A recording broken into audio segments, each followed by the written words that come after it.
Welcome to the beautiful city of Marina del Rey. We are here at the C-Suite Network Conference, and we are lucky enough to have Willis Turner, who is the CEO of SMEI.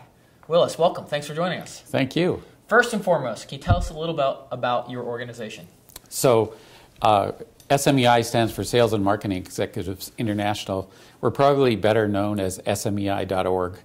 We're a nonprofit professional association for sales and marketing that was founded in 1935 by Thomas J. Watson, the founder of IBM, and his cohort at the time, Raymond Bill, the founder of Sales Management Magazine.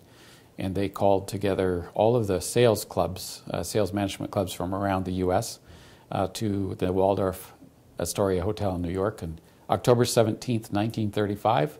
And that was the founding meeting of our organization. Wow, 1935. And by the way, is that original Watson from IBM connected to the Watson of IBM by any chance? Yes. That would probably be a safe guess. Fantastic. Well, very exciting. So, we're here today to talk a little about the notion of B2B marketing, specifically as it relates to what we're doing on the digital landscape. And I'd love to understand from your perspective, and especially as this organization has grown over the years, what are the challenges and the topics that most folks at the C level or the senior VP level are tackling in the marketing role within B2B? What's on their plate? Well, I think developing a relationship with the customer is the age-old problem. Yep. Developing loyalty, whether it's brand loyalty or customer loyalty. Who owns the brand? That's a big question. Who does own the brand? Well, the brand is really, it's something that resides in the hearts and minds of the customer, I believe. So we own the brand. The customer own exactly. The brand. I think so. It's a shift, right? It's a big shift. And that's a big statement, but I love it. Yeah, so it's mind share. That's what CMOs need to find is the mind share of the customer.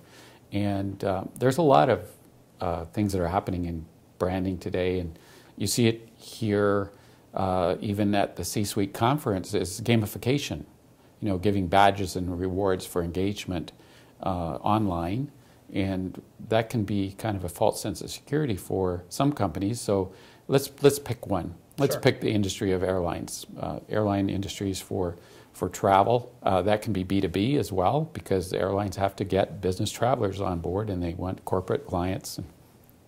So they can accumulate points and get into these loyalty programs.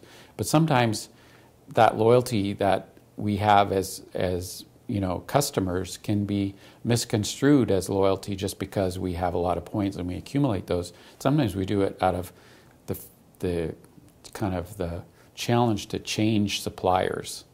The pain of changing suppliers is bigger than the pain of staying. And that's a very uncomfortable position to be in for a brand. Yep. Especially large companies. How do you get around that, though? It's the notion of being nimble to stay in constant relevance to your customer, but if you can change the equation in terms of how you actually are delivering the product.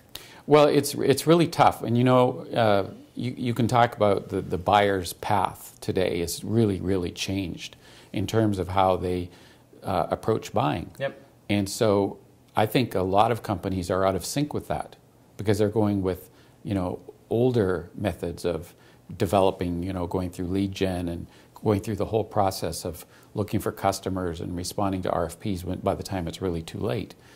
Because buyers today are more sophisticated and they know a lot more and they do a lot of research before they actually even work with the supplier. What singularly in your mind, through the numerous conversations you've had over the decade and a half experience you've had at your organization, is the number one misconception of how the buyer's journey has changed? What are they most often missing in that equation? Well, I think that what's missing is the point of intersection between where the buyer's at and where the seller's coming in. That's a big challenge for companies. And it's also a challenge for buyers because oftentimes they're intercepted in the buying process where it's inappropriate. And if you look at some of the Gartner polls and some of the other leading researchers, they're saying that 80% of the research is done by the buyer before they even contact the seller. and a lot of buyers contact the seller before the seller actually contacts the buyer. Sure. So really trying to get into sync with the buying process is a big challenge for marketers today. And why are they missing that? What is holding them back from understanding that 80% of this process is now in the hands and in control of their customers? Well, I think one of the things that maybe holds companies back is technology. Okay. That might sound strange, yeah, but the lack thereof or too much, not knowing how to use what they have. Maybe, yeah. When you look at technology, sometimes it's a great enabler, but it can be crippling to an organization if they adopt it incorrectly, if there's poor training around technology, or if they rely on it too much. They try to automate too many things and look at dashboards, and they don't drill down on dashboards to see really what are kind of the seismic changes that are happening underneath the surface, because some of those plates are shifting. Yep. And we don't see that on the surface. If we look at a dashboard, and those are really common today in marketing, and CEOs are looking at dashboards and they want everything in a dashboard now so they can see everything. We love dashboards. We love funnels and dashboards. Yes, we do. But they have to be colored, right? Yes, they have to be colored. And some of the funnels are getting pretty ridiculous.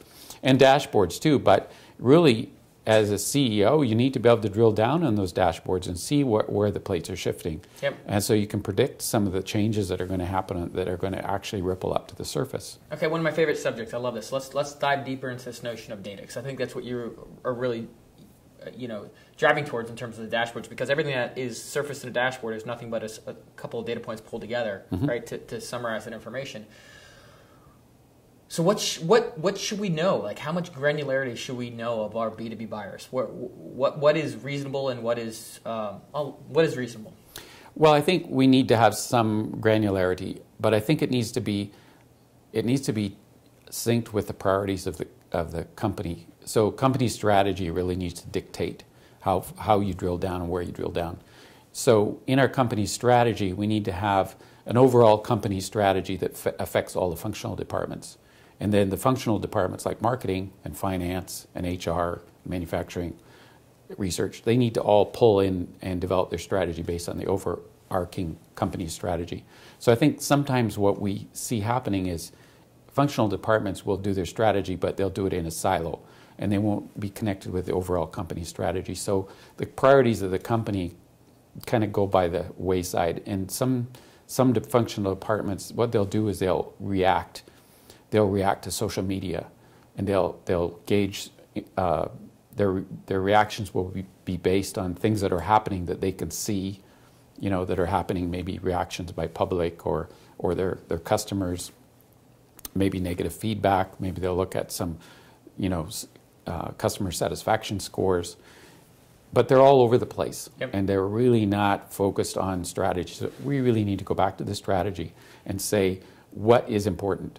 What are the top priorities? What are the things that keep our customers awake at night, the CEOs of our customers? What are the things that they're thinking about?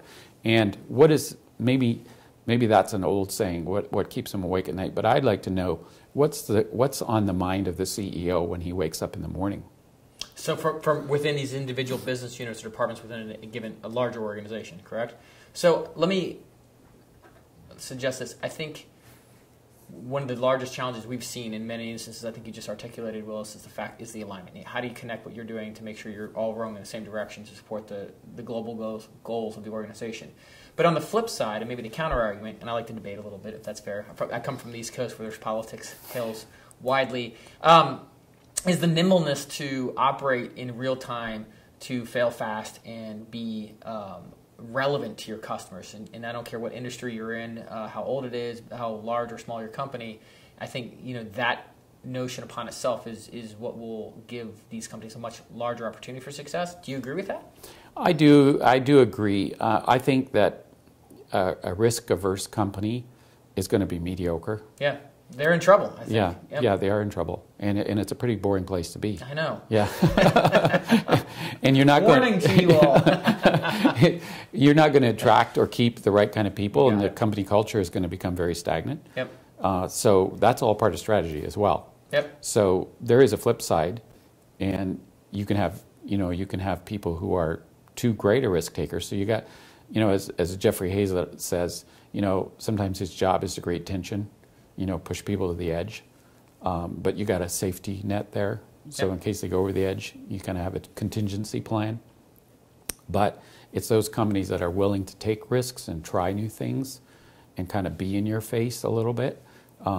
They're the ones that are more exciting. If I could sit down with the CMO of Chipotle versus the CMO of McDonald's, I'd probably pick the CMO of Chipotle because they're more of a leading edge brand and they're more, I think, in touch with the future consumer. Now we're talking about B2C, but if you talk about B2B, you can still you can take lessons from B2C because there's some really cool stories out there. And I think one of the challenges that we have as CEOs is we look for case studies in our industry. We really should be looking outside of our industry. We should be looking at case studies in other industries, and so that we can actually draw some conclusions and some parallels from there and maybe use that as an analogy. How could we create that kind of change in our organization? Yeah, I love it. I'll even extend that one step further. So even outside of case studies, and even executives who can support those case studies within our organizations to bring them in from the outside, it's even to move beyond the conventional wisdom of that and to look at what do you need? What does your organization need? Because sometimes it's not wrapped up in a case study. No one's done it, and there needs to be invention and creation and passion to bring that to life. And you're right, with the larger organizations, the risk averse are having such a hard time with even dipping their toe in that water. Mm-hmm.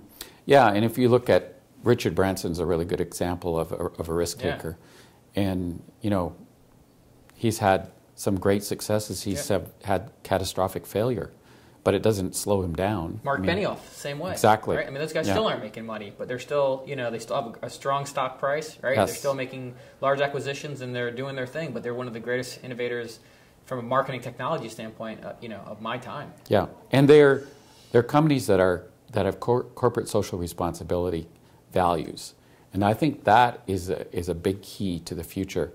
Interesting. Yeah, I just did a TV interview in China, and the subject was CSR. And I did some research first, and I found out that the companies in China that are doing CSR are companies that want to do or are doing business internationally, but the domestic companies were not as engaged in CSR. So why is that? It seems a little bit fickle to me, and so I would look at the root cause, even in America, of companies that are doing CSR, and why are they doing it? Are they doing it because they want to look good? Or are they doing it because they truly care? Yep. I look at Steve Case and his work with water, that he's doing with water, and the amount of philanthropy that he puts back in, to sending the elevator back down, as Jeff said today. So I think CSR plays a big role, and it can help if it's truly part of the culture and the values of the organization, that it's not just a facade. I totally agree. If it's authentic, right? If it really comes from a true passion and a true sense of motivation. And to your point you made earlier, Willis, which I think is an excellent one, is attracting talent. You're going to have to attract, in order to attract the talent you want tomorrow, I think the best folks usually have some sort of more gratuitous mindset, as well as wanting to have a bigger impact on the world, as opposed to just solely making money, which we can understand has all been spawned from different eras, which is okay, not to judge. But I love that point. And you look at companies, or even this notion of growth in the B Corp markets, right? Like companies like Patagonia, who are saying our number one mission isn't necessarily to grow shareholder value; it's to do good by the world, and we'll make some money as well. That's interesting. I haven't heard that point yet, and I love it. That could be a whole topic itself. We need another 2 hours if you have it. Well, that flies in the face of textbook marketing. Yep. Because textbook marketing says you have to make money for the shareholders. You can't be in business without making money. Yep. It doesn't really talk about corporate social responsibility, but if you want to attract millennials to your organization, or even Gen Xers, they're more related in cause-oriented marketing than they are in research-oriented companies. Yeah. We'll even connect the notion of progressively oriented mindsets to people who want to innovate and change, i.e. technology, move things forward, are going to be more attracted to those types of organizations that believe in those things, as opposed to, how do we just avoid risk? Exactly. Yep. Yeah. No, that's interesting. Man, there's a lot of threads I could pull with that. So what companies do you think are really doing it well, that are living this authentic life where they believe in the CSR engagements they espouse? And And I think the second part of the question is, have they done well? Well, I think Salesforce is actually a good example. Yep. You know, they've created a foundation.